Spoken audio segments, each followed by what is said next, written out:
Hey guys, welcome back to the channel. Welcome to another video. It's that time of the week again. It's another Premier League predictions video. Another round of Premier League fixtures is upon us as another exciting and very intriguing weekend of football is set to get underway yet again. 10 games this week, 10 exciting and interesting games at that, and of course this is the video where I go through each and every game, analyse them and give my predictions on how I think the games will go come the final whistle. Before we go any further though, I would like to remind you to please like the video and also subscribe if you're new. Both things are always and very greatly appreciated. And of course, I encourage you to get involved in the comment section as well. Do get involved down there. Tell me your thoughts, your comments, opinions.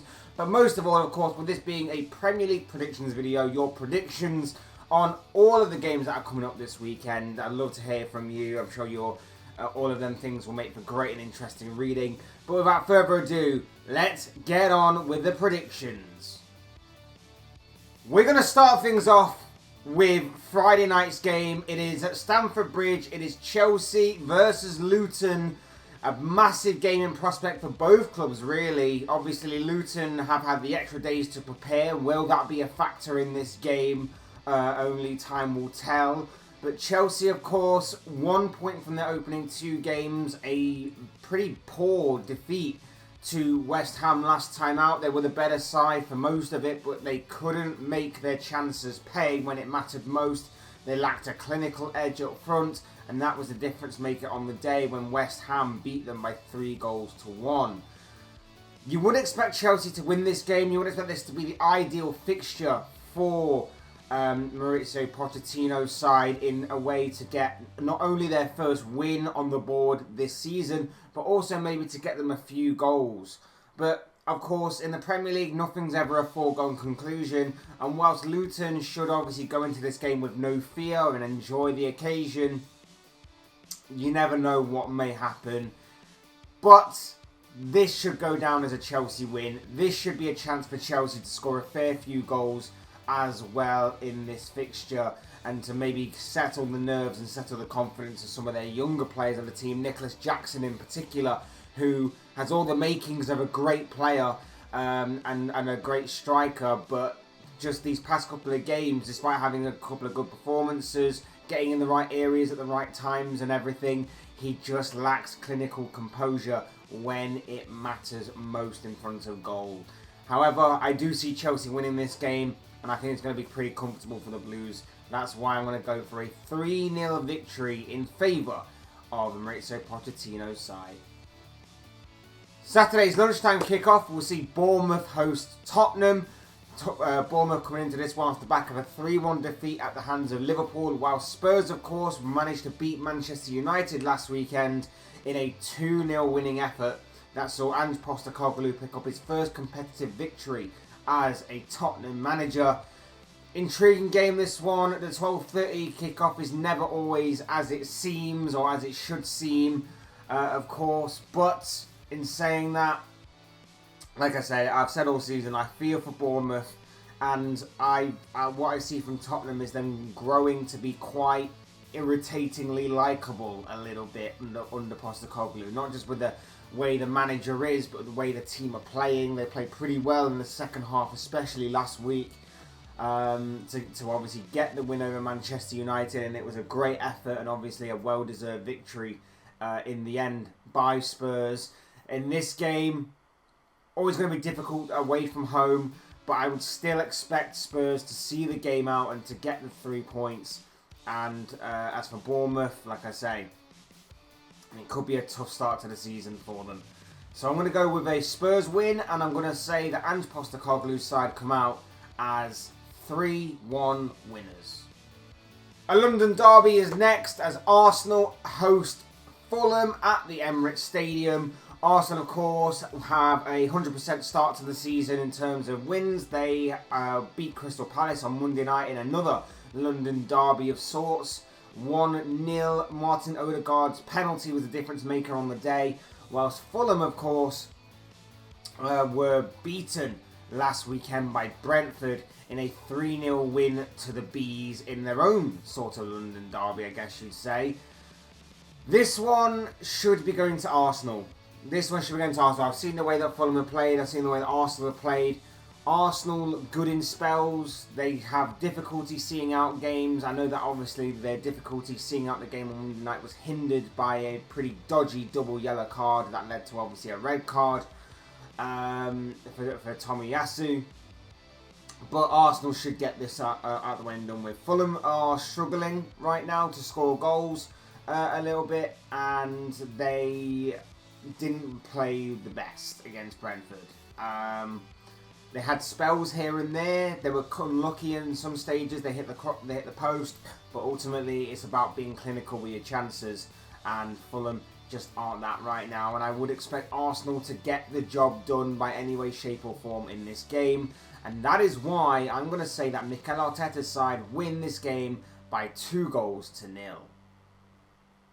Next up, another London derby of sorts as Brentford host Crystal Palace. Brentford, of course, coming into this game off the back of a 3-0 win over Fulham last weekend, whilst Palace, of course, coming into this game off the back of a defeat to Arsenal on Monday night, of course, 1-0 on that night.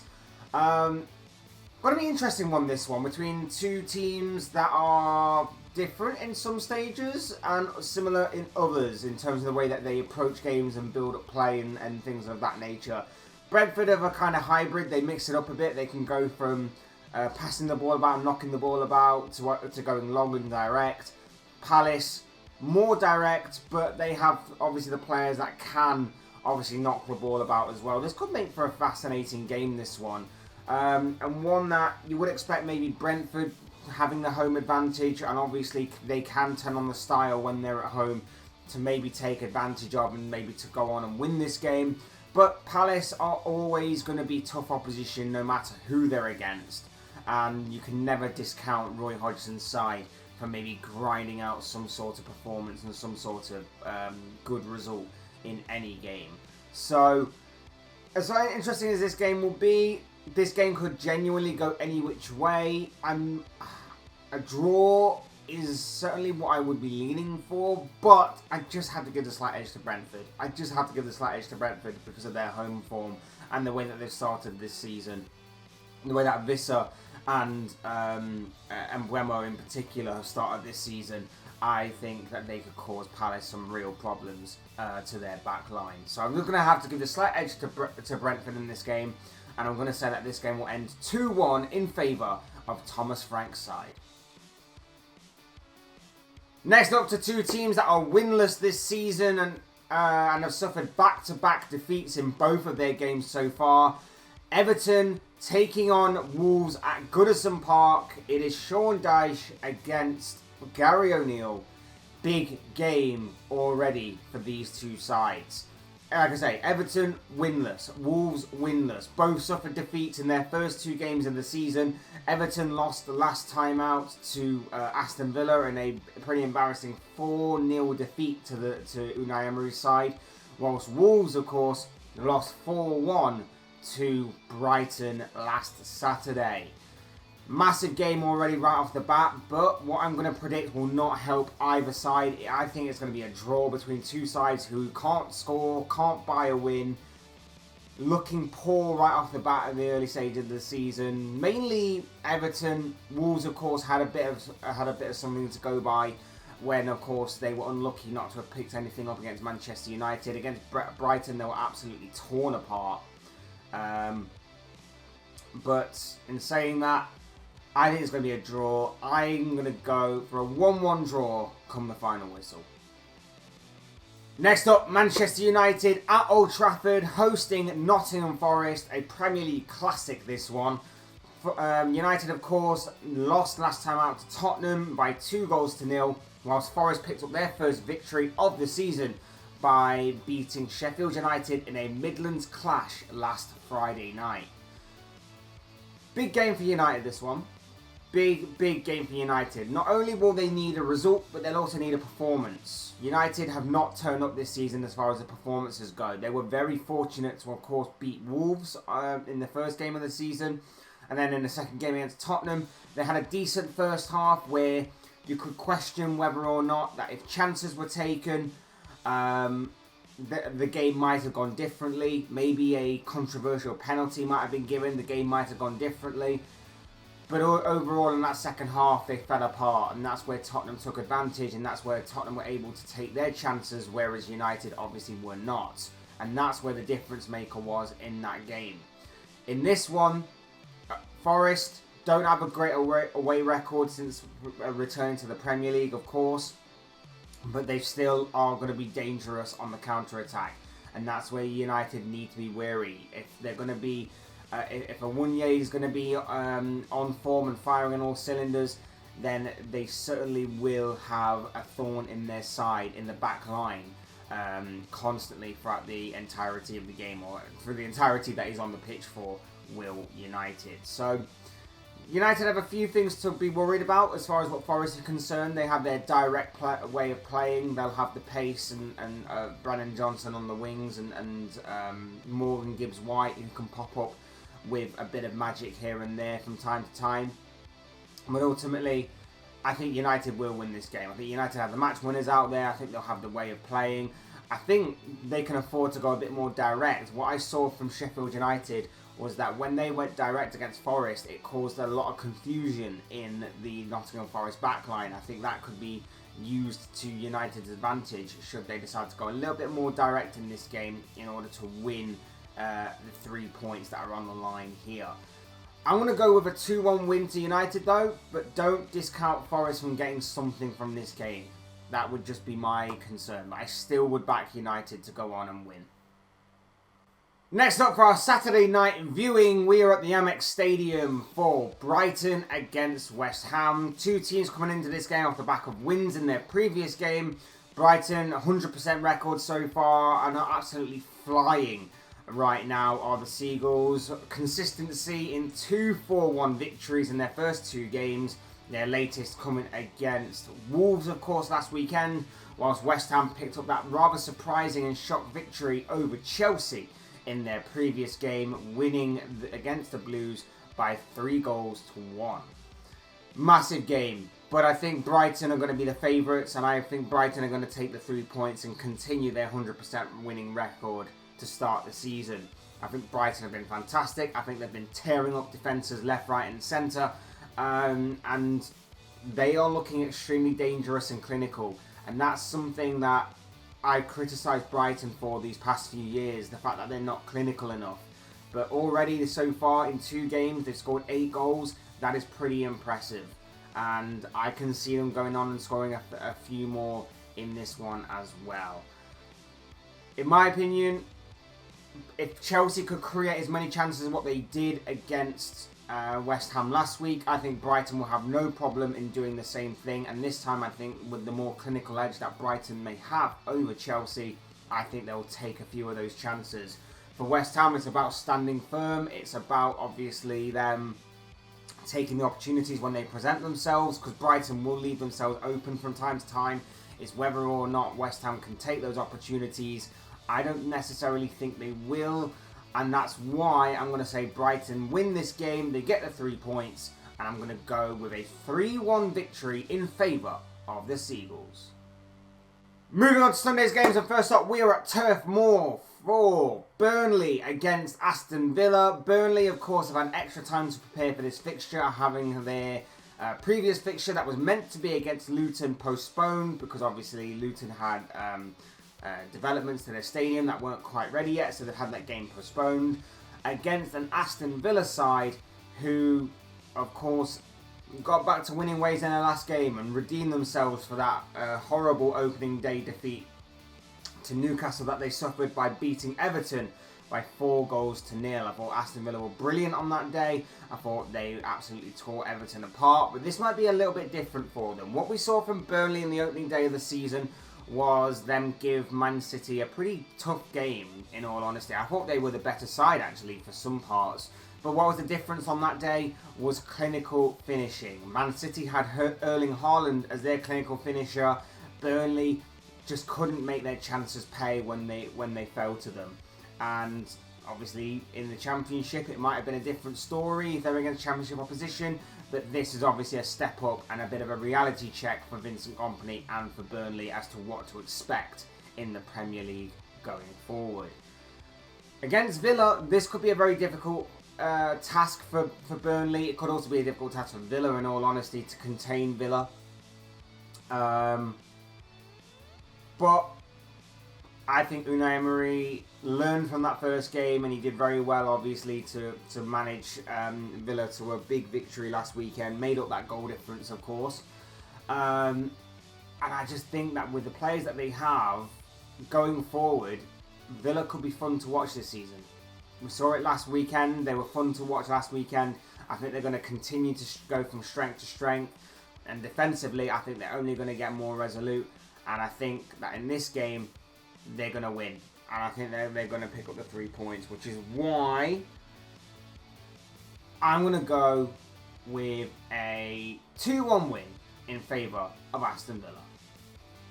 Next up, we're off to Bramall Lane for Sheffield United against Manchester City. Sheffield United, who are winless so far this season, lost their opening 2 games after obviously losing last weekend to Nottingham Forest. Coming up against the Premier League champions, the treble winners, Pep Guardiola's Manchester City, who are perfect so far this season after following up their opening day win against Burnley with a win against Newcastle by a 1-0.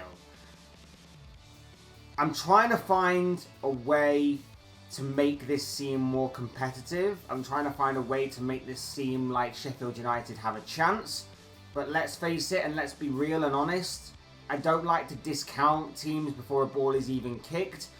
But I'm really struggling to find any other kind of result happening here other than Man City to absolutely thrash Sheffield United in this game.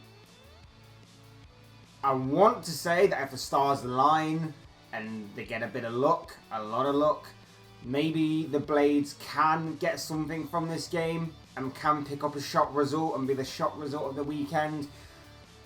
But I'm struggling. I'm struggling to obviously see that, and I cannot see anything other than City to win this game. I know that Pep Guardiola won't be on the bench for this game, so there's that to look out for. But let's face it, this City side should be beating Sheffield United regardless of whether Guardiola's there or not. 4-0 Man City is my prediction. I'm sorry, Blades fans, but I think you might be in for a very long afternoon when it comes to Sunday. And finally, what I believe to be the biggest game of this round of fixtures, the main event of this weekend's huge round of Premier League fixtures. It is Newcastle taking on Liverpool at St James's Park. A big and historic and classic Premier League encounter, this one, that is about to write yet another chapter in the history of these two teams facing off. Look, only 2 teams managed to beat Newcastle last season at home. One of them was Arsenal. The other one was Liverpool. Liverpool were the only team last season to perform the double on Newcastle. Obviously, Newcastle had a phenomenal season last campaign. Newcastle and Liverpool were the only ones to perform the double on them. This time around, it could be different. I think with the way that Liverpool play, I think with the way that Newcastle play, I think Newcastle are going to enjoy hitting Liverpool on the counter-attack. And as we've seen in the early stage of this season, Liverpool's defence doesn't look the strongest. It looks fragile and it looks like it can be got at still. Newcastle will enjoy that. They'll have the pace of Anthony Gordon. They'll have the direct approach of Harvey Barnes. They've got Almiron on the other side as well, if obviously depending on which one they go for in terms of Barnes and Gordon. They'll have Isak, they'll have Wilson waiting in the wings to come on from the bench, and then it's about the midfield. Can the midfield win that particular battle? Of course, Alexis McAllister had his red card overturned for Liverpool, so he'll be back in the starting lineup, you would imagine. Dominic Szoboszlai will be looking to continue his fine form that he's shown at the beginning of this season. He was fantastic against Bournemouth last weekend. Can he continue that here against Newcastle? You'd hope so if you're a Liverpool fan, and I particularly hope so. Will Endo start in this game for a bit more defensive stability? Will they be able to combat Joe Linton if he's going to be fit? Bruno Guimaraes, Sandro Tonali, Joe Willock's back. I think Joe Willock might be in contention if Joe Linton obviously isn't ready to resume. But it's going to be a massive battle in that midfield, and it's going to be one that the Reds have to be up for in this game if they're going to have any chance of getting something from what is a very, very tough away day indeed. As far as the result goes, look, I'm a bit worried. I'm a bit worried because our defence is so fragile, and I know that Newcastle can definitely get out on it. And if they're in the mood, they will be clinical in front of goal as well. And I wouldn't put it past Isak to maybe get a goal or two. In saying that, I think Liverpool's attack as well could be dangerous and could be a constant thorn in the side of Newcastle. I wouldn't be surprised if we do see Darwin Núñez in this game, given his pace, given the way that Newcastle play, and given the fact that we can go long and maybe hit Newcastle on the break, and maybe get Núñez in behind. So I wouldn't be surprised if we do see Darwin Núñez in this game. I'm praying and hoping Luis Diaz is okay after seemingly picking up a bit of an injury last week. I'm hoping that was more precaution than anything, because he's been electric to the start of our season. And Salah, of course, is Mohamed Salah. So fingers crossed that he can once again get on the score sheet. As far as a prediction goes, I want to say a Liverpool win. I definitely do. I'm scared that Newcastle could easily rip us apart. I'm going to call it down the middle, though. I'm going to say that this game will end in a draw. And I'm going to say that this game will finish 2-2 come the final whistle. But I'm not exactly confident. This game could seriously go any which way. But of course, as I always say, these are just the thoughts, comments, opinions, predictions, feelings, whatever you want to call it, of this guy. I want to know what you guys think. What do you make of all the games that are coming up in this weekend's round of Premier League fixtures in match day 3 of the new campaign? What are your own thoughts, comments, opinions? But most of all, of course, what are your predictions on all of the games that are coming up this weekend? I would love to hear from you all. I'm sure all of them things will make for great and interesting reading down below in the comment section. So do get involved down there. Otherwise, hit the like button on the way up if you enjoyed the video. Subscribe if you're new or want to see more content like this. Both things always have very greatly appreciated. And as always, thank you all so much for watching and listening. I've been Fletch. This has been another Premier League predictions video. And I will see you all again soon in another video or live stream or whatever it may be. Cheers, guys. Have a good rest of your day and enjoy this weekend's action.